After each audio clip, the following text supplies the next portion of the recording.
Assalamualaikum dan selamat kembali ke podcast Fakir Fikir. Hari ini we have a very special guest.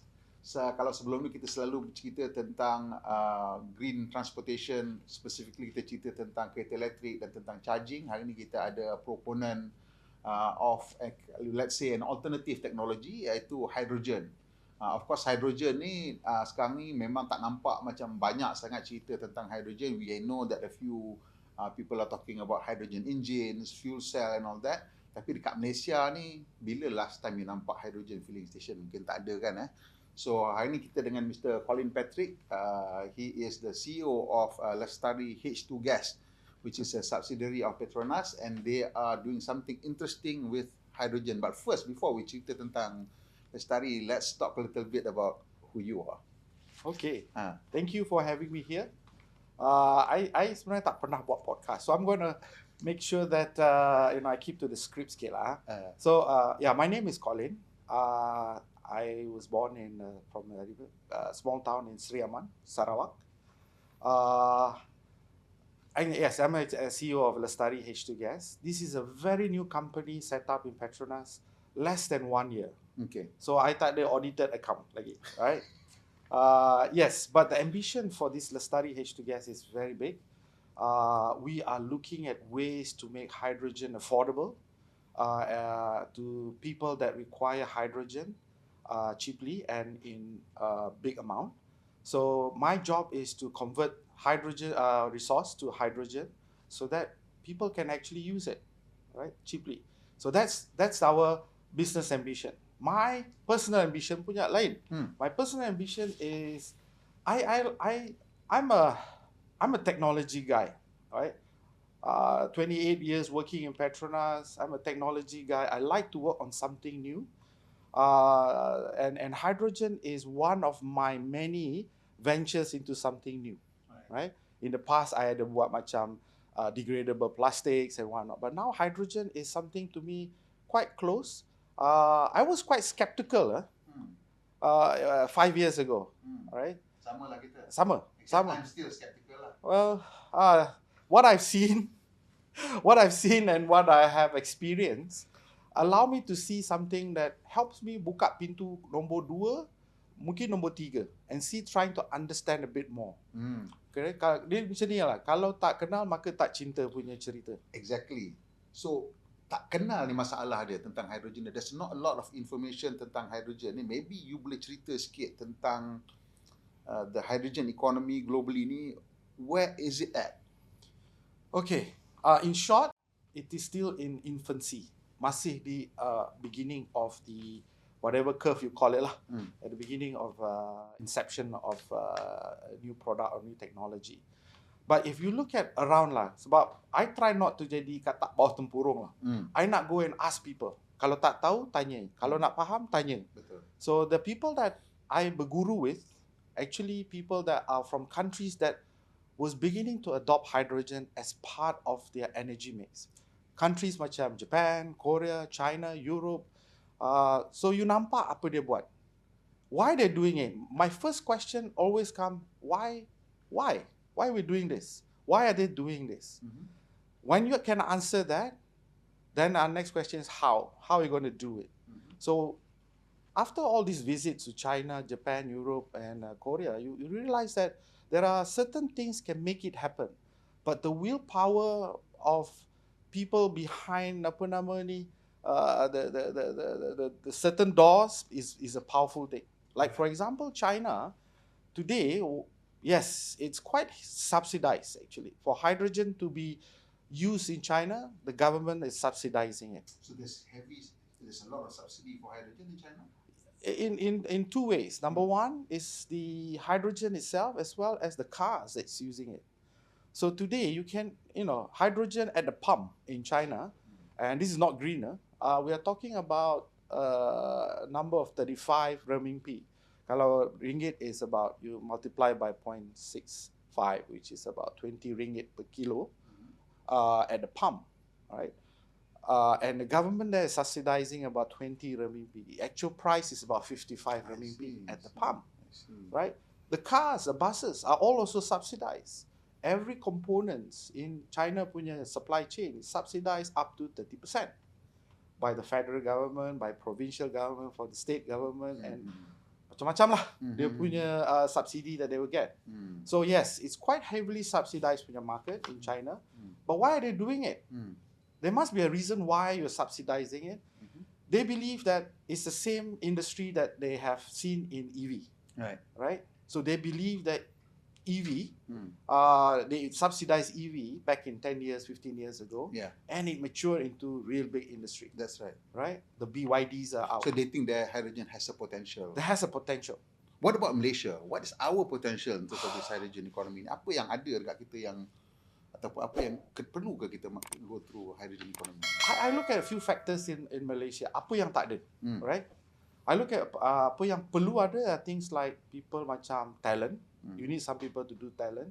You need people to actually have technology, right? You need people to actually have standards, accreditations and whatnot, and also demand. Eventually, it's demand. Dekat Malaysia ni, I must say we are blessed, not because we have hydrocarbon, but I think we have many other resources of renewable energy, be it biomass ke, solar ke, wind ke, or hydro, right? So if you're looking at the state that I come from, Sarawak, which is very much leading into this space, they have a lot of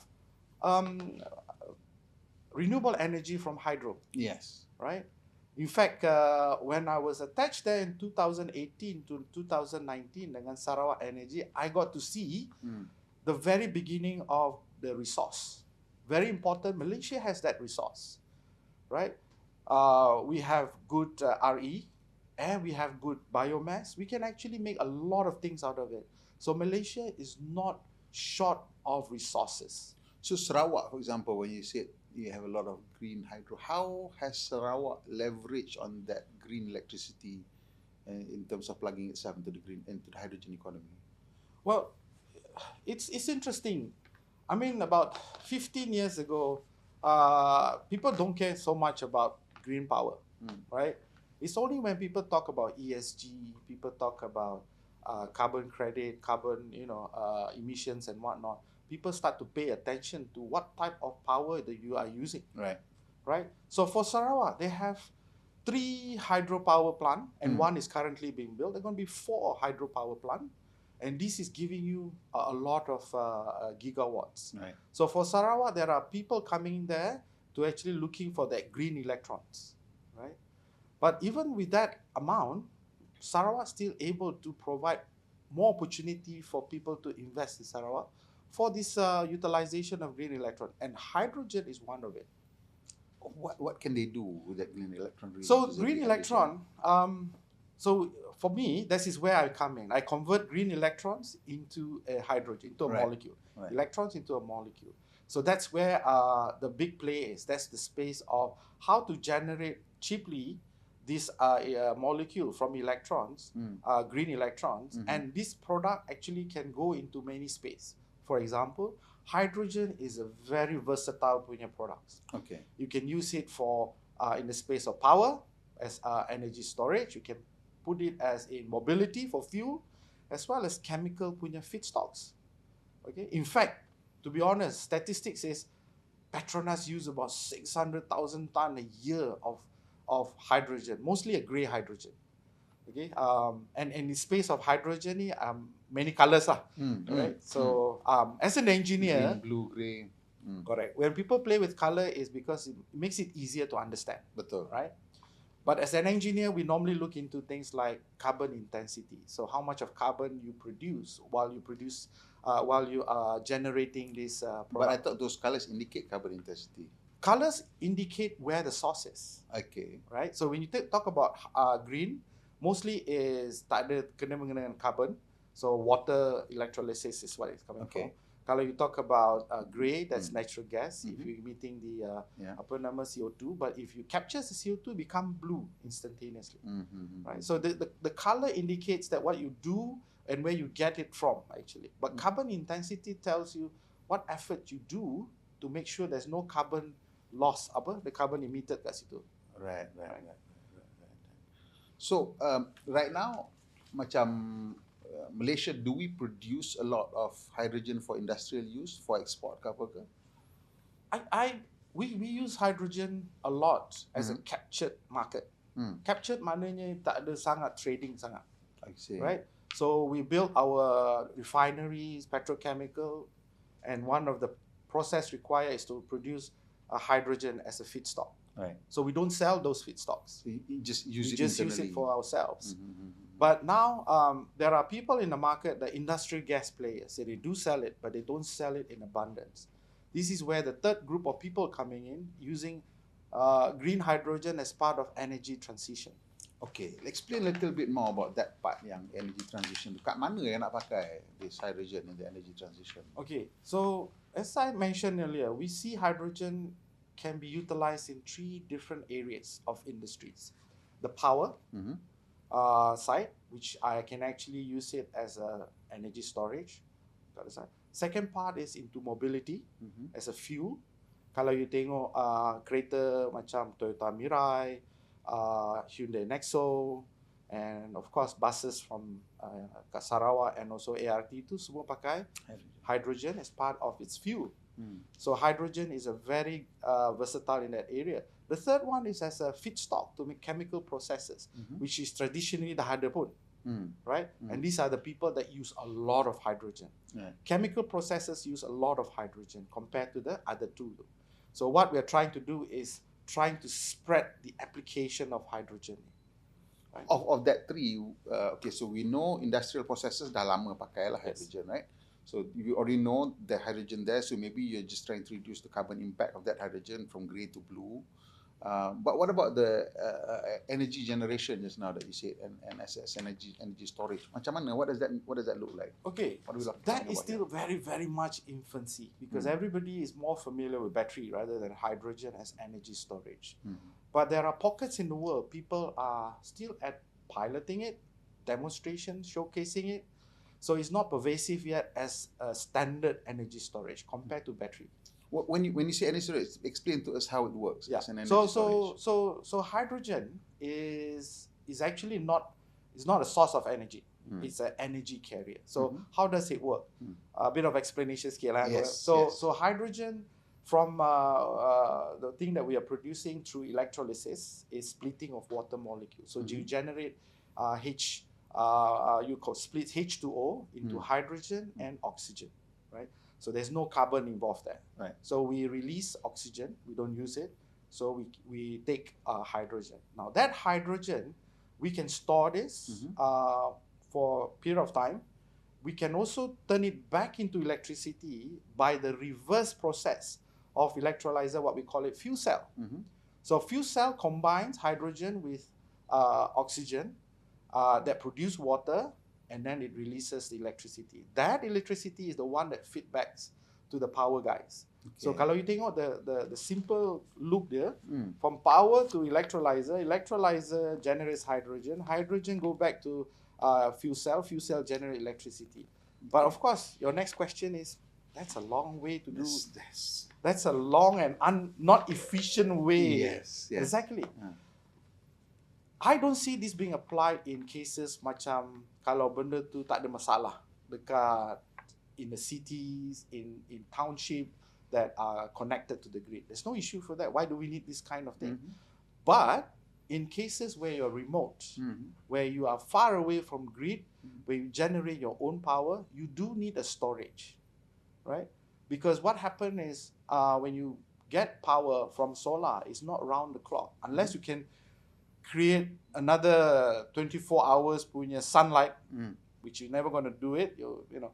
So you need to store those energy for you to use it at night. So in a remote cases, so a combination of battery and hydrogen makes sense.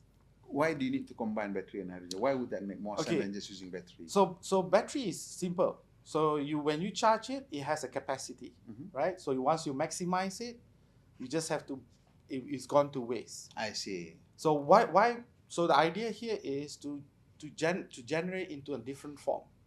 So hydrogen is not something that's limiting. You can actually generate a lot more hydrogen from the excess power that you have. Once you charge battery, you're going to run the electrolyzers, you get the hydrogen, you store it, And at night, when people wants to use it, people can actually decide on battery or hydrogen punya power punya generation. So that's where the big demand is in a off-grid punya solution. Kalau grid punya, you don't need this. Right. Unless you were looking for power backup, UPS. Yeah. Right? These are the application of this. But very seldom you look at it. Right. So, right now, when we're talking about hydrogen, among the big problem of hydrogen is transport and storage. Are there new breakthroughs that has helped to make it more viable? There are, just to give you a perspective, yes, production is one aspect of the challenge. Storage, transport, and application. If I can actually line them up into one straight line, so production is what I call it upstream. Storage and transport is what I call it midstream. Application is the downstream. Right. So it's much easier for to us use oil and gas balance. We can use oil and gas. It's much easier to appreciate it because you know what part of the upstream you're doing, which is the generation of it. And midstream is all about moving the distribution of it, right? Moving it from one location to another. And you're right. Today, I don't think we have solved that part. We have solved quite a lot on the production. Because what we're looking for is higher efficiency punya system. But for storage and transport, we have to actually look beyond what we have today, which is liquefying it or making into compressed gas. People are looking into a solid state punya hydrogen, right? As another form of storing it or transporting it. So these are maybe, just maybe, I put a bit of hope that it will be part of the solution of the value chain, right? As I say, I was skeptic about this hydrogen way back. I'm still am. But I'm opening up my eyes by asking more questions and getting the answers. So the solid state, at what stage of the technology? Is it still being developed? Has it gone into commercial application? So today, it has been demonstrated a lot in a few countries, China, Europe. One of the big challenge in all these industries is scaling it up, right? I can talk a lot about small, new technology, but in a small size. But when it comes to really, can you scale it up? That's the challenge. And I'm happy to see it because I see for my own eyes. Yeah, I saw it in China, how they scale it up. These are in ISO containers, hundreds of it, which they actually ready to be sold and sell out actually. So they've containerized trust the Chinese to containerize everything. Yes, easier to move it around. So if you ask me, where are we at this stage? We are probably at the early start, the first wave of commercializing it. So you mean there are already these plants that's containerized that could produce solid state hydrogen? Yes. Oh, okay. Yes. At least what I see is that when I had a chance last year to experience it myself, seeing is believing. That's what I'm always guided with. Okay, so again, because there are already people who sell commercial gas, right? So they are already supplying hydrogen. Is this competitive to what they are doing? The thing about this is that one size cannot fit all. Okay. Right? This has to come in, and this is what I learned a lot from my search about hydrogen. There's no silver bullet for any of these things, whether it's production, storage, transportation, and application. There's no silver bullet for it. You need to line them up. You need to lay them up and understand the risk as well as the reward, the pros and cons of these things. If today I want to distribute my compressed gas, I probably can do it in a radius of 50 to 100 kilometers. Anything beyond it, it's not feasible anymore. I'm just exporting steel. Right. So then what the next thing is, maybe the next thing is to look into... Just pause a little bit. Just explain to people what do you mean by just exporting steel? Well, okay. Now everyone knows hydrogen, kalau you tengok periodic table, you go back, it's the first element. Yes. It's the lightest element. That's right. It's 14 times lighter than air. So you can imagine that kalau hydrogen exists in this room, it's going to be very small amount of it. Right. So what we need to do is how to make it abundant or how to make it concentrated in one place. So that's why you compress it. So when you compress it, it requires energy. So it requires some kind of action to make it smaller space. Right. Macam you try to confine somebody in a small environment. Right. But there's so much you can confine it to. Right? Because this requires higher pressure. The more pressure you put, the more you can pack up hydrogen in a fixed container size. Right? So hence this is where the challenge is. How much of energy do you put in to make it feasible for you to actually transport it? Right. Now for tube trailers yang you nampak dekat jalan tu, you're talking about 200 bar. And total is about 300 kilos of hydrogen. Walaupun besar. That's all you're getting. 300 kilos of hydrogen. Berat besi tu lagi banyak besar daripada. That's why you mean you're only basically transporting the steel. It's too far away. Yes. Okay. So you need to increase that as you go along. But the problem is cost escalates as you go from a different media, from a gas to liquefied. Right. So much of energy you put in. Do you get commercial viability out of it at the end of it? It's all about being commercial. Right? For a chemical process that ends up with a high value product, that might make sense. That might make sense. But exactly. just as a fuel for mobility, that probably won't.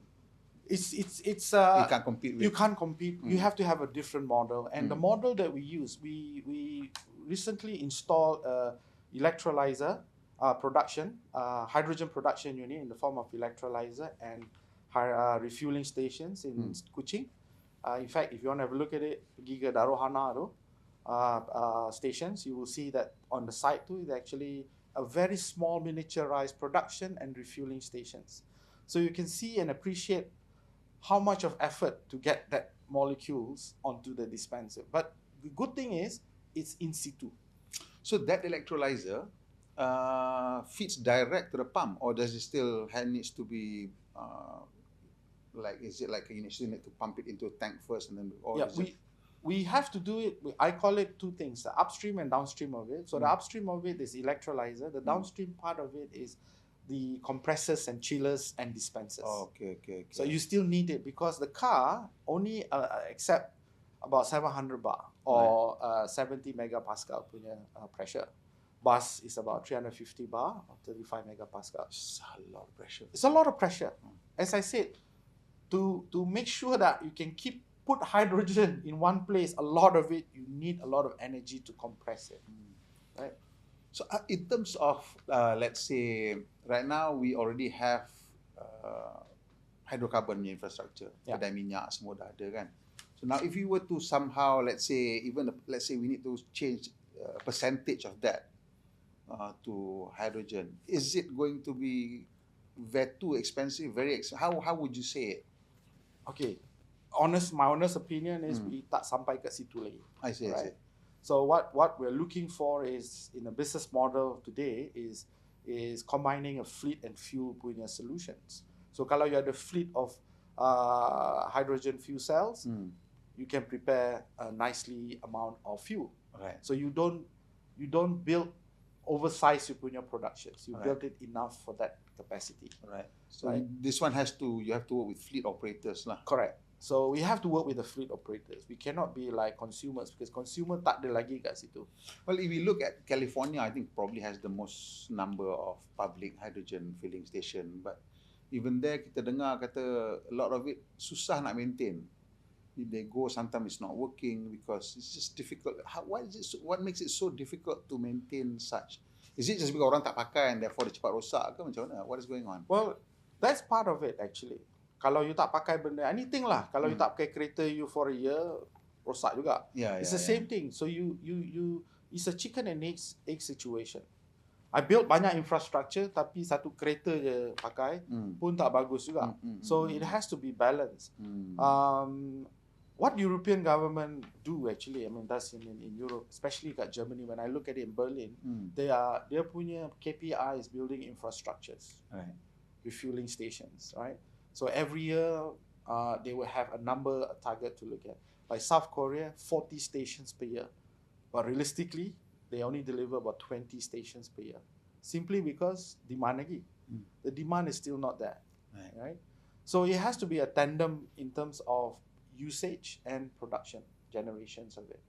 And that's going to be the big challenge to adopt this this economy.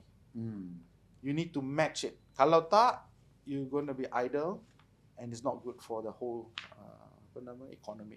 Are there examples abroad that we can look at as successful, that we can implement here in Malaysia that is suitable? I mean, when we talk about China, that might be they were operating on a scale that we cannot even imagine, right? But is there anything that we can see outside that seems to, okay, this one might be, maybe we can... The closest that I can look at, I was comparing 3 countries, Germany, Korea, and Japan, actually. How do they actually bring it to the market, bring it to the people, actually? So dekat Europe, dia punya demand is a bit scattered, right? Because a lot of the automotive makers, they're not into that space, right? Kebanyakan they import. They either import Nexo or Toyota Mirai. BMW had some hydrogen, but for ICE. Yeah. Even Mercedes pun ada. In fact, I had a chance to drive that car, but it's always a problem because the how should I say, the offtake of this initiative by automotive tak ada kat situ. Yeah. But Japan and Korea is different, right? So when we look at mostly kat Korea, dia punya amount of cars on the road is like 5 or 6 times more than Japan, actually. Hydrogen cars. So to me, Korea is a good place to look for. Korea is a dark horse in the hydrogen race, because I remember when in the 90s, it was the Europeans talking about it. And in fact, in 2005, the first time we got to drive the Mercedes-Benz fuel cell, A-class fuel cell, F-cell, Mercedes-Benz actually promised a commercial product by 2015. But when 2015 came, it was Hyundai who offered the Nexo. So there was a big surprise for auto boys. In the end, Mercedes-Benz couldn't do it. It was Hyundai who delivered the first hydrogen commercial product.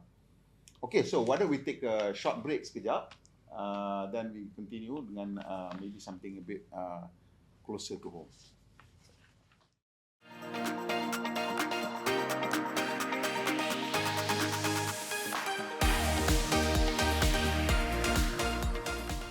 Selamat kembali ke bahagian kedua, episod ketiga Fakir Fikir ni. Dan sekarang ni saya nak bring back this story to Malaysia sikit lah. Saya nak tanya Mr. Patrick, adakah macam specific areas where you rasa that the government should focus on in terms of kalau kita nak implement this hydrogen punya economy? Yeah, that's a lot of thinking process around it, because I might get myself in trouble. Okay, for example, let's look at some companies insist that hydrogen could be a very good fuel for cars. I don't agree. Yeah, I actually would say no. I don't agree as well, right? So should we? Where should we focus? If it's not for cars, where should we focus? For me, hydrogen plays a very important role when you talk about heavy vehicles, trucks, buses, long distance punya vehicles, because that's where hydrogen plays a very, very pivotal role, right? I don't like to actually compare EV and hydrogen. I like to make them as a symbiosis punya, complementary technologies. It's a synergistic punya thing in an ecosystem, right? Where hydrogen can play a part is in this area of commercial and heavy vehicles, because that actually allows we can take a lot of CO2 out from the road if we are able to address those commercial and heavy vehicles using hydrogen. Byproduct of fuel cell is actually water. Right. So if you keep water at you collect water you can actually drink it minus the minerals. Ice cooling. In fact, I remember when we first drove the fuel cell car, there was actually an exhaust pipe that goes all the way to the back, right? So kita tanya, then we didn't even ask, and he said, but you know why we put the exhaust pipe there or not? Said because kalau kita tak buat exhaust pipe, the water just falls under there, and people don't believe that this engine only produces water. Yes. So they tarik nak tunjuk water sih, clean water. Correct. So we agree that there's water lah, but yeah. So back to your question, I would love to see that hydrogen being fuel cell goes into heavy and commercial vehicles. I would like to work with people that has this aspiration of converting their current trucks or buses into hydrogen, and we can work together to actually explore and embark on this journey lah. I call this journey because we're gonna be the first among Southeast Asian countries to actually embark on this full-blown punya hydrogen applications lah. I wouldn't call economy yet, but that steps towards the economy. Okay, given that cost nak pasang satu hydrogen station is very expensive kan, macam mana you nak convince, where would you put the hydrogen station and how would you make it work? Okay, that's interesting because when I put my commercial businessman cap on this, I try not to limit myself on one source of hydrogen production technology. Okay. Right? We know electrolyzers. There are many forms of electrolyzers. The earliest form is called alkaline water electrolyzers. Nowadays you hear proton exchange membrane. That's the one that we are pushing. And of course, in the future, we call it solid oxide electrolyzers. These are all the electrolyzer series. But there's another way of producing hydrogen, and depending on local resources that's available.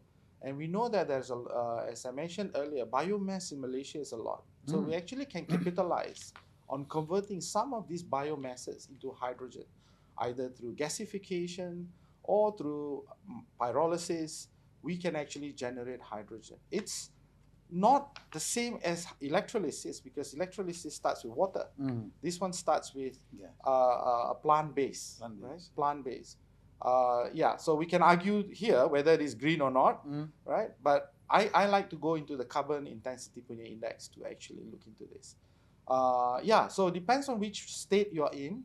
We can actually explore various sources. So right now, biomass, as I understand it, tell me if I'm wrong. As I understand it, is that they like some plantations in big plantation, they use the biomass to generate electricity and generate and then run their local punya. How do they do that? What is it that's coming out? What's coming out is methane. Oh, methane. So methane actually, when you burn it, you get into the you can send it to the boiler and burn, and then boiler actually generates steam, and steam generates electricity. So to generate hydrogen, you take the methane and then do so there's two ways you can take it. Either through the electricity that you have, because it's not easy to actually sell it to the grid. Right. Generally, people would just self-consumption, but there's always excess. Yes. So we can take that excess and generate other form of molecules. Right. So this is where hydrogen comes in. Or from the methane itself, we can convert this into hydrogen, but the process is not electrolysis, it's through the catalytic conversion, which is pyrolysis.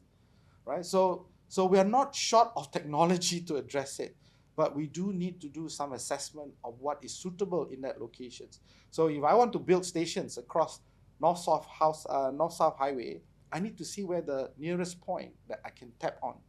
Is it a grid base? Grid, I know is not going to be green because we are mixed with many things. We can call it clean, but not green. But in cases where there are solar farm, I can also generate a hydrogen. Where there's biomass and there's methane, I can also generate hydrogen. So to me, in Malaysia, we are not short of resources of feedstocks. So even the plantations can provide this energy. It's just a matter of how you put it all together. Correct. Do you see a possibility of this happening, and what sort of time frame are we saying? Let's say if you want to say a pilot project or something. Well, to me, there's been a lot of talks in the background. People trying it out, right? There's always questions of feasibilities of this, right? The top management is always going to ask, what is in for us? How big is the size of it? The bottom working level is trying to figure out how to solve these technically problems and whatnot. What I believe that's going to happen in the next 3 to 5 years, there's going to be that tussle between the top and the bottom kind of thing, right? So you need somebody crazy enough like me to actually go into this space and say, let's not talk about it. Do we have the Just- people to do this? Do we have the skills? Do we have the... Straight answer is no. Straight answer is no. I form a basis on this. It's not just going just saying it's no. I've looked around few universities, interviewing some of the professors, some of the faculty heads, and then asking what kind of talent that you have in the next 5 years and what kind of syllabus you're going to support to those. Unfortunately, universities go for the most common engineering, right? Skill sets. So and I believe they have the right to do so, because there's nothing, when you're going to produce your undergrads, you need to make sure they have jobs at the end of it, right? So hydrogen does not guarantee you any job at this point of time, but with me, I have a handful of people that believe hydrogen is the future. Right. So, but we believe that that's going to be one of the big challenges, getting the right talent. Even with EV, the skill sets that's needed to maintain that transition is still unclear. So, what kind of qualifications or what kind of people do you need for the hydrogen economy? If it's going to run parallel, we need to discuss about what. Well, if you go back through this the value chain, as I say, there's production, there's the midstream and the downstream. All of these things require unique skill sets. So if I go into productions, right, I need people that are very good in materials, right, into catalytic chemistry, catalyst chemistry, right. In a midstream, I need people also in materials that are able to understand a bit about solid state, about compressions. In application, I need somebody to actually put together a system that may work in a microgrid, in an off-grid solution, in a peak shavings kind of. So what I'm looking for is maybe a bit more specialization, and I'm actually working with a few universities to see how we can be advisory to help people shape their career, and hopefully at the end of that 3 to 4 years, you've got a job. The most important thing is all these undergrads wants a job at the end of their hard-earned degree, right? So that's the thing that one of my top agenda is to reach out to those people, and we're working with universities like UTP and also UKM actually. What kind of, let's say in the sense, let's say engineering qualifications, what kind of engineers do you need for this? Do you need chemical engineers more than what are, like if you're looking at EVs, you're probably going to get electrical and electronic more than whatever else, right? So for this is actually okay. The bulk of it, I'm still looking at people like chemical engineer. But maybe specialize in some areas. If I'm going into pyrolysis, so it has to understand about catalysts, because that's conversion of methane into hydrogen and solid carbon. So the guy must be able to understand the process itself. Are we looking at advanced degrees for this sort of work? A lot of it. Maybe specialization towards the end of the year. I mean, at the end of the course actually. Right. I mean, normally engineering in my case is first 2 years is very generic, but when you go into very specialized area, that's going to be back up with some projects. Hopefully, I'm able to give good industrial projects so that I will generate this talent I'm looking for. Even today, when we talk about putting together electrolyzers with compressors and whatnot, there are not many people able to appreciate it, because compressors, we're talking about 900 bar compressors, right? So we need to know how to... Not like a garage compressor. It's not like a garage compressor. You need to have things like the seal for it, right? What type of compressors are we looking at? Reciprocal diaphragm, or whatever it is. We need people in that space to actually understand and appreciate hydrogen compression.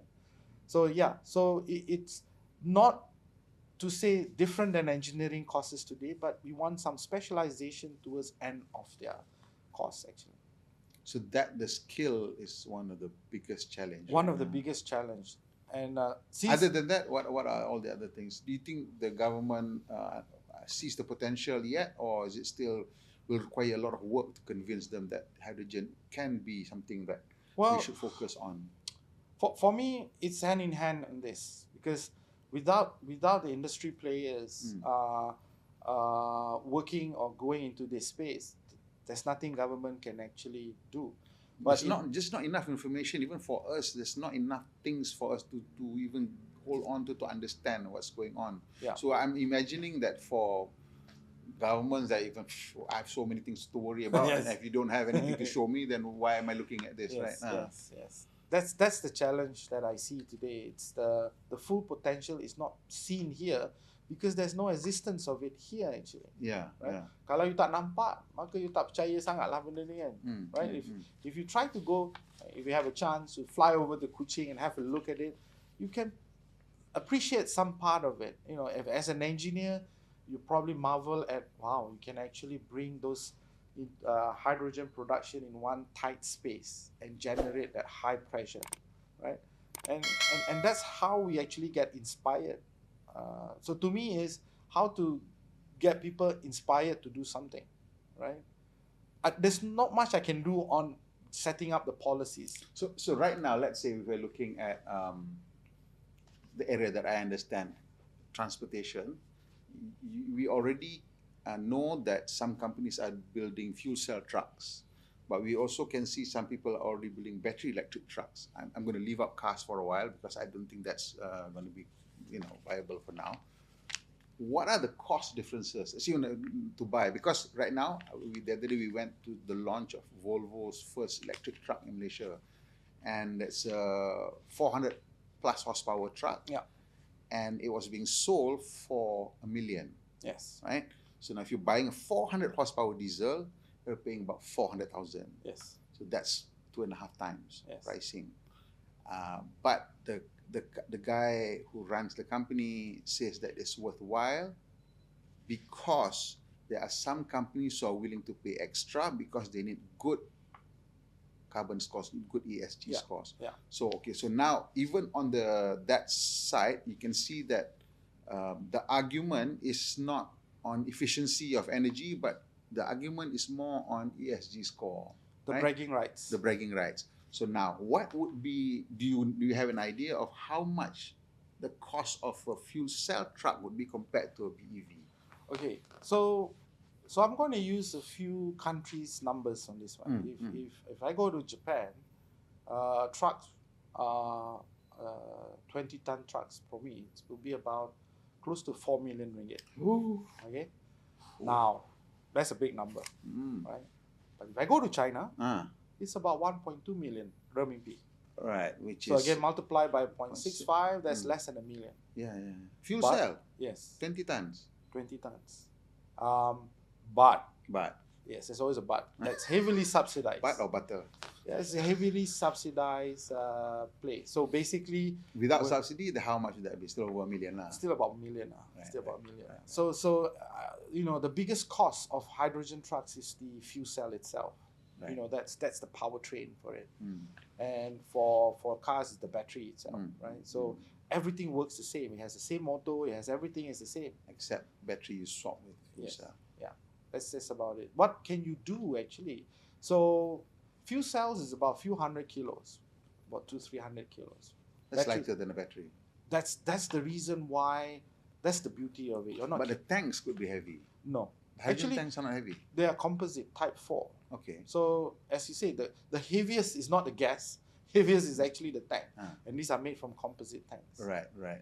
So So what is the total package weight for the fuel cell and the tanks? Okay, we've done that silly stuff actually. We convert a buggy once before a few years back, a battery buggy into a fuel cell buggy. So original weight of that buggy was about half a ton, 400 plus. Right. And when we took out, and the battery itself is about 100, almost 200 kg, Right. right? So we replace it and put the fuel cell into there, and the weight actually, the total weight for the fuel cell and the storage is about 97 kilo. So from Okay. 200, Right. you bring it down to 97. Right. So that's half, Okay. right? So that's where the beauty is. You're not carrying a dead weight on that. Right. What about the volume of the tanks, and is it bigger than the volume of the battery? Because for heavy transport, you still have to balance between weight and volume because Correct. there's only a fixed amount of size for the Correct. vehicle. So when you talk about storage of hydrogen inside, we're playing with compression already. We're trying to compress as much gas as possible to actually get the most weight of a hydrogen in there. Right. So depending on your compressors as well as your type of the tanks, the one that we have, we can only put in about 100 bar inside. Right. Although it is stipulated as about 300 bar because of compression is not good enough. Right. But if I want to get more out of it, I just need to increase the pressure up to 300 bar, and I actually can ride my buggy endlessly for a day. Okay. Without going back to refueling it. Okay. Right? So yes, there's things that are going underneath the hood as we speak. That's very important. And today, there are only limited countries that pursuing this kind of powertrain, which looks into fuel cell. And fuel cell is opposite of electrolyzer. Right? One splits, one combine. Right. So one of the things I guess kenapa hydrogen ni tak dapat banyak perhatian is satu because kalau kita sebut bateri tu orang boleh faham bateri, tapi the moment you say fuel cell, what is that? Yeah. It's something yang still sounds like space technology, alien technology, you know. So it's going to be difficult to convince people to have a fuel cell in their car because now pun they're scared about the cost of replacing battery, much less this thing which they, what is this? This is you know, it's good. It's good you ask this question. I've asked my, you know, I start from my home itself. I ask my daughters. I have 2 daughters, and you know, they're not. How should I say? They have their own media punya source lah. Right. When hydrogen is not is not one of their media source. So of course it's good to ask kids around. You know, what do you think about this hydrogen? And my 2 daughters, one quite advanced in a way that hydrogen is good, but it's very explosive. I can understand why she looks at it. The other one says, well, that I don't know what hydrogen can do. Right. So since then, actually, they have been following my work actually. You know, where I've been. They're curious about what do I see in a hydrogen, right? They start to ask difficult questions. Like the conversation that we have today is one good thing. So for me, starting right from the home was very eye-opening for me. Because kids actually tells you a lot of stories. Kids tells you not the lie part of it. They tell you the truth, you know. This is it. This is directly what they want to know, right? So I believe we have a long way to go. And I want to start with people such as, you know, open-minded kids that says, well, what is hydrogen in the first place? How can it work? Where can it work? How much is it? You know, all these things comes into play, right?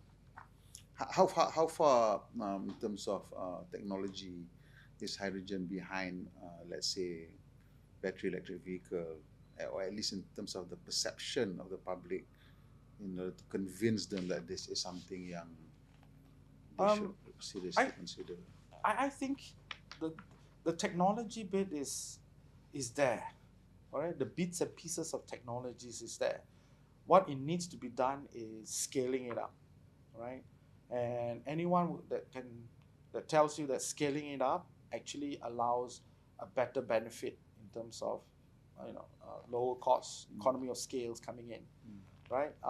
So at this point of time, I have not seen that yet trajectory of scale up. The investment is simply not there, kan? I guess compared to what people are spending on battery electric vehicles, it's almost non-existent for hydrogen. It is, you're right. I mean, today, if I want to buy a car, hydrogen car, right?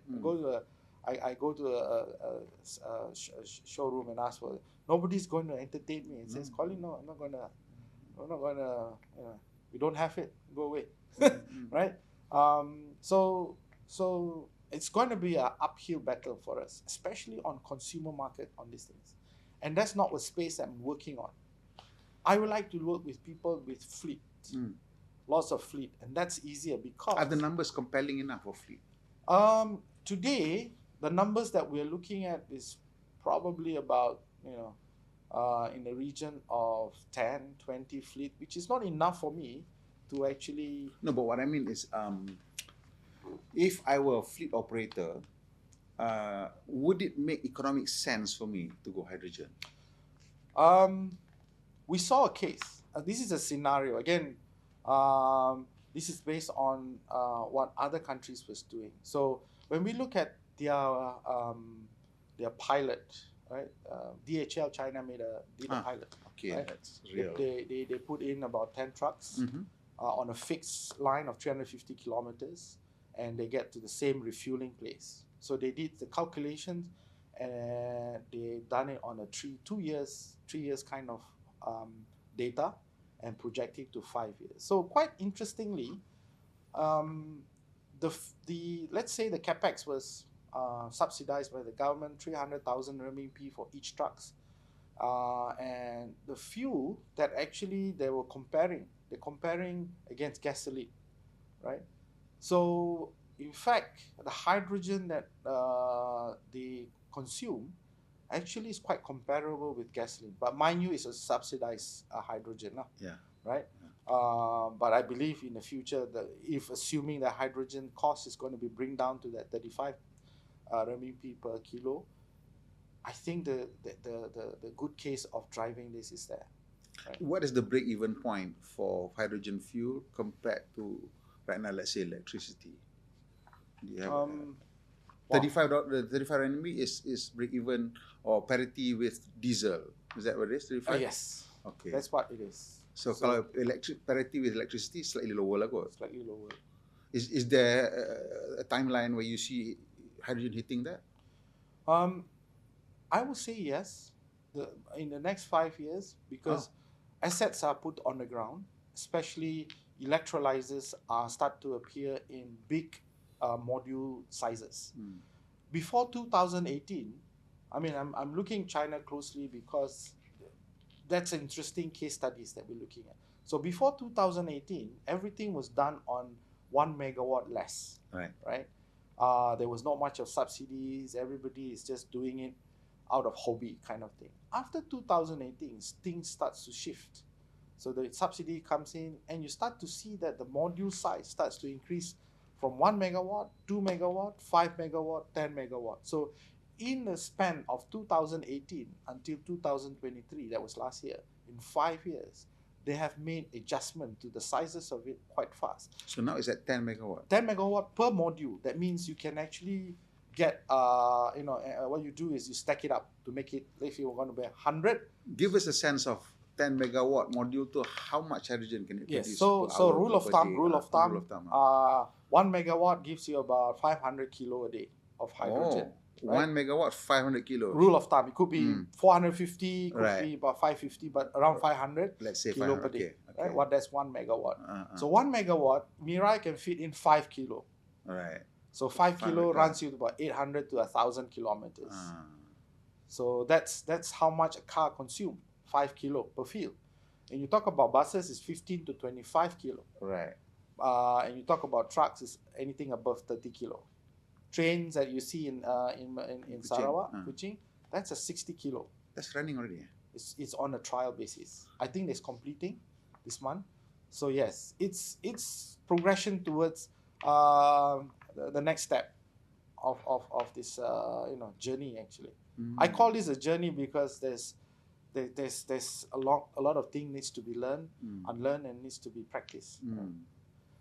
So okay. While it's nice that hydrogen is, the cost of hydrogen is coming down, but the competing technology, also the cost of battery is coming down. I expected that this year some of the people are expecting that this actual contract done for batteries in China, it has dropped maybe at the cell level to around $50+ per kilowatt from 100, not pack level, just at the cell level, I think. And it could go down to 40s per kilowatt hour. Yeah. So that means that the price of battery is already is half compared to maybe 2 years ago. Yes. And that is going to drive down the... Correct. Can hydrogen catch up? Okay, so for hydrogen, we measure efficiency, right? So typically, electrolyzers in the past, we're talking about 55 to 60 kilowatt hour per kilo. To generate 1 kilo, you need about that much of power. But today, people are driving it down to sub 40. Okay. Sub 40 kilowatt hour per kilo. Of course, it's a theoretical value. Sekejap. 1 kilo of hydrogen has how many kilowatt of energy? So 1 kilo of hydrogen that I want to generate, how much of energy that I need to put in? No, how much of energy is in the 1 kilo of hydrogen? I need to go back on that one because I never measure on that. I measure on the input coming in. I just want to know the efficiency in energy conversion from electricity to hydrogen, how much? Because if you look at power plants, the best ones can do maybe 60% efficiency, right? Yeah. Hydrogen is about 60-65%. Okay, so similar. It's quite similar. Okay. Right.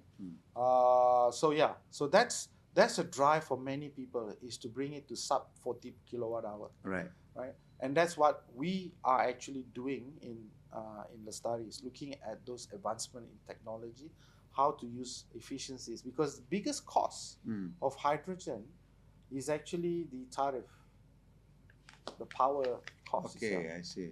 Right? So 60-70% of hydrogen cost is actually the tariff. So for me to produce hydrogen, it's cheaper in Sarawak compared to here in Peninsula, just because my tariff is cheaper in Sarawak. Right. So yes, so that's where, how should I say, the tricks of getting it there, right? Yes, you can do it most efficient, but if it's the cost of power is expensive, you're not going to move the meter much. Right. So that's one of the big challenge that we have. But of course, if people have stranded power or excess power, which they cannot sell, that's my customer, right?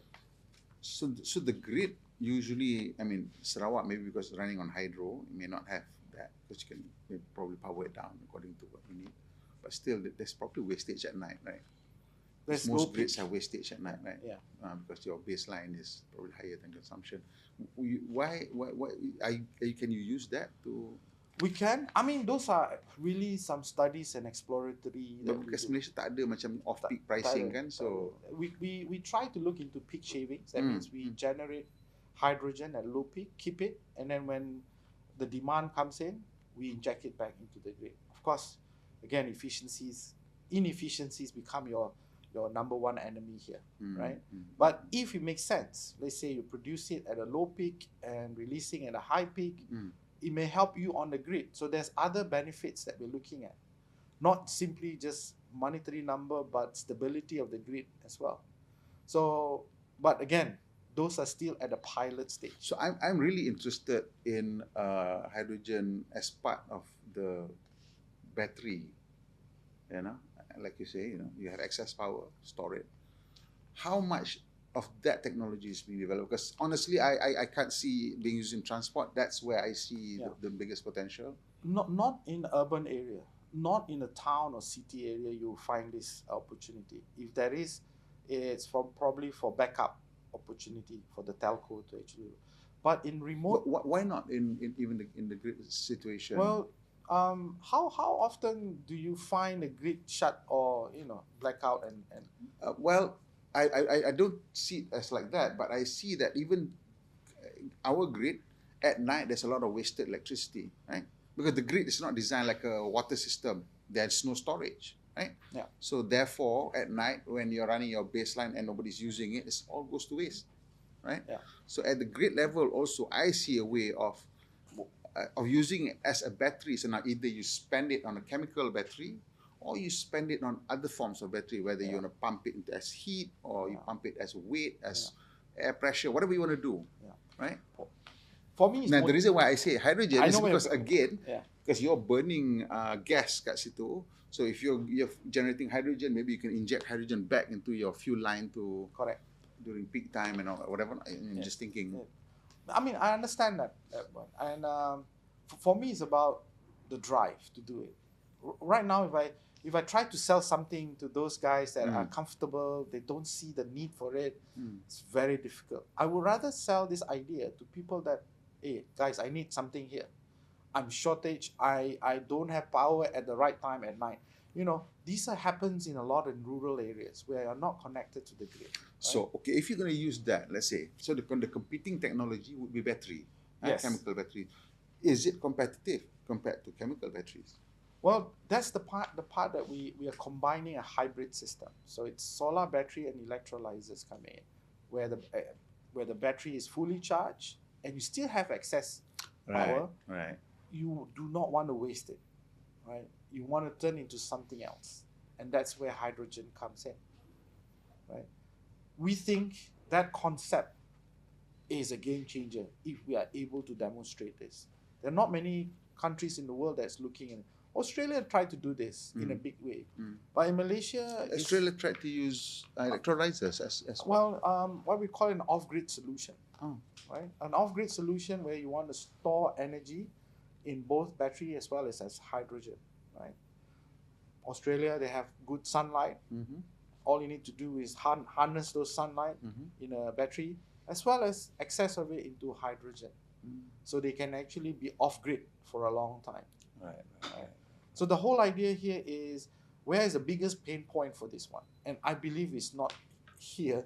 It's actually more towards the rural areas. People that have difficulty in accessing power, those are people in need.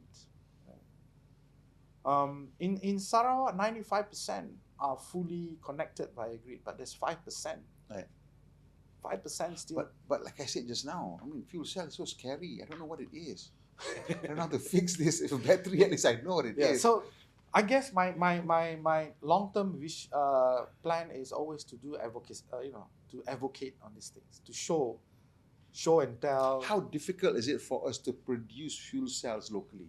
I mean, battery is also very challenging already if you don't have any people doing it large scale. To be honest, Shah Alam actually, one of the Japanese companies producing components for fuel cell.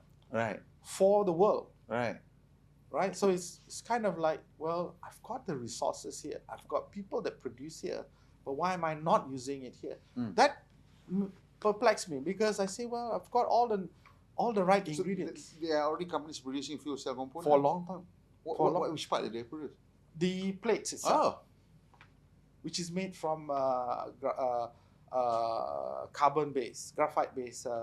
But not plated yet, not that. They have already make into plates. It's ready to be assembled into a fuel cell. Oh.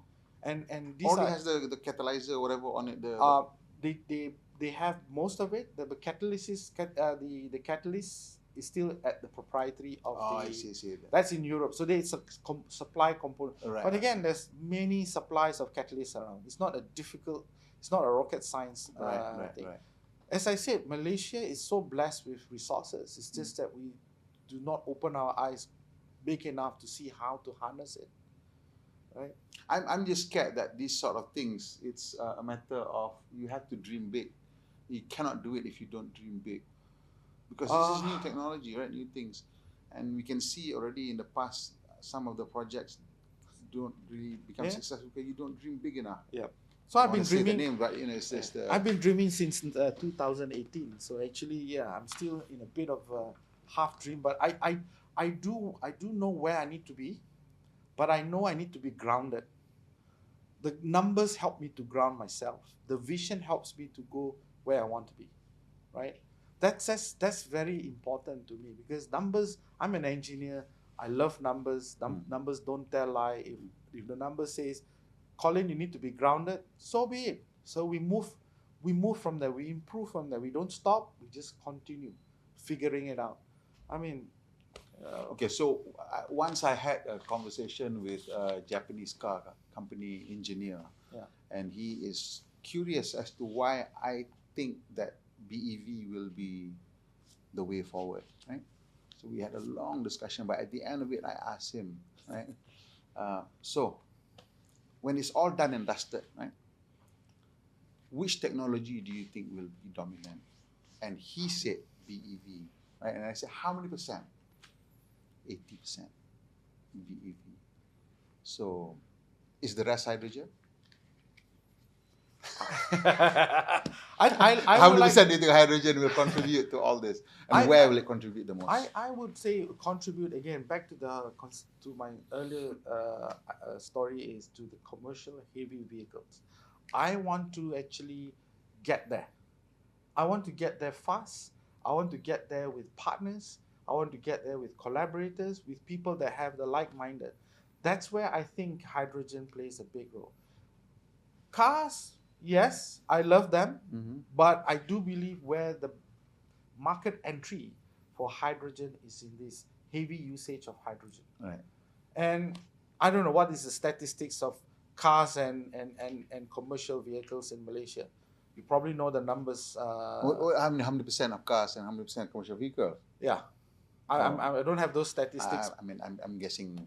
I also don't know. I'm just probably just be pulling numbers out of the air, lah. Yeah. So I would say. But I do agree that in this transition, it's the key is with fleet operators. Yes. Because as long as there is gains in energy efficiency, which means there'll be gains in economic, then their profit, they will go for it. And it's easier, like you say, to just, if you run with fleet operators, then you don't have to worry so much about your infra because you're building it at their depot and, Correct.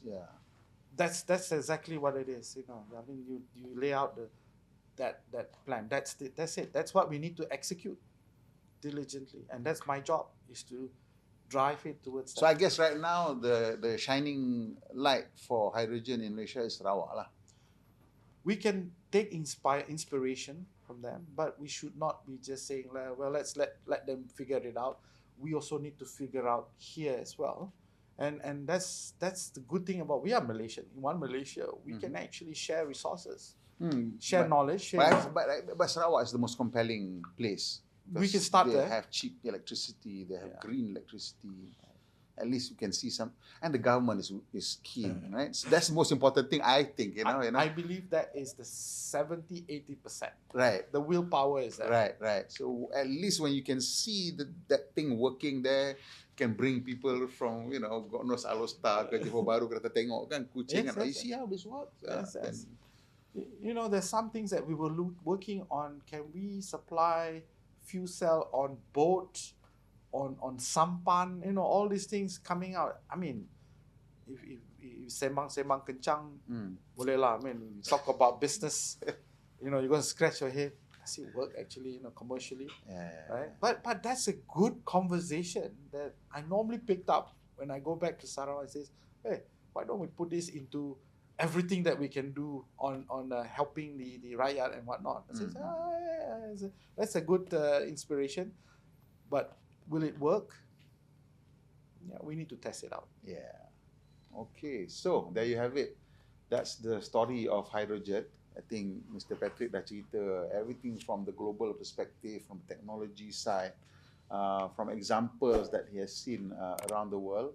And again, it seems that China has a lead in this. I don't like that, but that's something to you either join them or beat them. The reality is that's the reality of it. Yeah. So the Chinese seems to have again found a strategic way to move forward with hydrogen, with the government driving it, with incentives moving markets, and we've seen how they made it work with electric cars. Overtaking the rest of the world in less than one generation. In less than one generation, they've moved forward. And again, I think if hydrogen is to have a chance, it needs to be demonstrated commercially that it works. I think today's discussion pun nampak bahawa right now the door is through heavy commercial vehicles. And so far, neither electric nor hydrogen heavy commercial vehicle ada well-established numbers. Right? Just starting out, China may have some hydrogen numbers. They might have some electric truck numbers, but we still don't have the out in the open. Yeah. And in the US, of course, we have the Tesla Semi and PepsiCo running the first fleet, and we still don't have any data back from them yet, although we have some numbers that indicate there is a significant amount of advantage in terms of energy efficiency. Well, let's see how hydrogen does it, because hydrogen has that added advantage of not having to wait 2 hours for the trucks to be charged. Yes. So I absolutely agree with you that maybe trucks is the way to go. Yes. And I hope you are successful in convincing the powers that be how to get that going. Yes. Yeah. That's And my luck. I hope that we can maybe see you in Sarawak and ride that tram together. Definitely. Tengah Sabah tapi Sarawak naik tram. It's autonomous, so we don't have to, you know. Oh, those are autonomous That's, trams. that's why it's called ART, Autonomous Railway Transit. Oh. So, but you see a guy sitting there, but he's not doing much. He's just making sure it's going straight. Right. The whole idea is to make it autonomous. Right. Trackless. It's okay. So it's rubber tires, right? It's rubber tire, but it's trackless on the road, so you don't have infrastructures to build on the track. Actually, So how does it know where it's supposed to go? Does it have like wires? they have markers on the road, so the markers actually helps it to move it to the. And now AI is. So it's purely visual, the system. Yeah, so there are a few sensors that they put okay. which the Chinese doesn't want to reveal how the sensors work, right? I see. But that's how it was. But you're not planting wires or tracks, no, guide well, they wires have or anything. some kind of indicator trackers on the road. Okay. It can be a quick paint on it. You know, it's Just minimal road furniture lah, and you're done. Yeah. Oh, It's sharing the same road actually. interesting. Yeah. You So definitely have to so go. roughly we cut down 60% of the cost itself by not putting in, you know, dedicated tracks, you know, that you see you build. Yeah. So that's how Sarawak actually addresses the situation. What makes it possible to do that in Sarawak? Is it because the roads are quite wide? I mean, the Roads trains- actually quite small. I have problem getting around. So, but they identify key strategic locations where heavy ridership is possible, I see. right? So that has been identified long ago. So basically, it's just get it going. You know, you have to expand the road. Good for the cars, and in the middle of the road you have the tram. Yeah, hydrogen tram. I think that's something that's quite interesting. Yeah, definitely. I'm looking forward to it. Actually, I've rode on it last year when it was still in factory actually in China. It was exactly like you ride it on an LRT, smooth, stable. Because one of the big issues is stability, right? Because you're not on a track, you're on the road, so it actually carries a lot of bumps and potholes and whatever there's on the road. But this one actually, they invested a lot on suspension. To get that feel. Right. Okay, there you have it.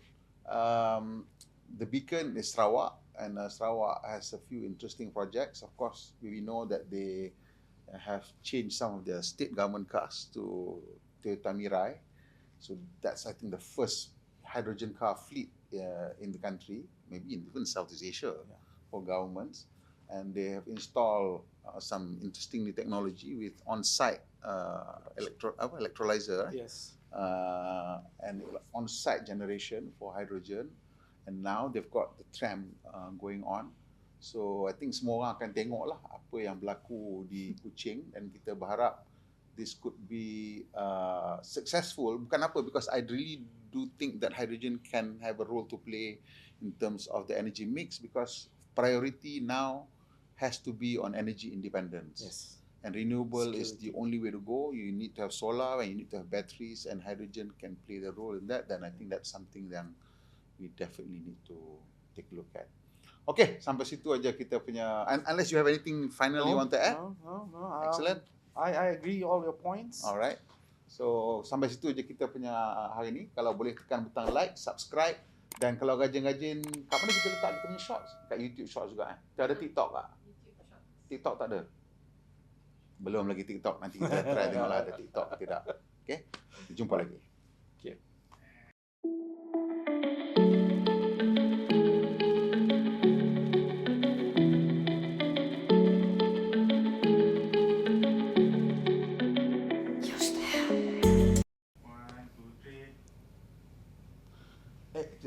Episod apa ni? 4 lah? 3 kan? 3 je baru lah? Ui, lamanya. Bila Mahathir bila? Nak bagi boost viewer kan lah. Mahathir cepat. Okay, ready? 1, 2, 3. second part berapa lama? Dalam sejam. Total sejam lah. Okey. Alright. Okay, sekejap ya. Kesian dia. Duduk lama susah ya. Sama lah kita.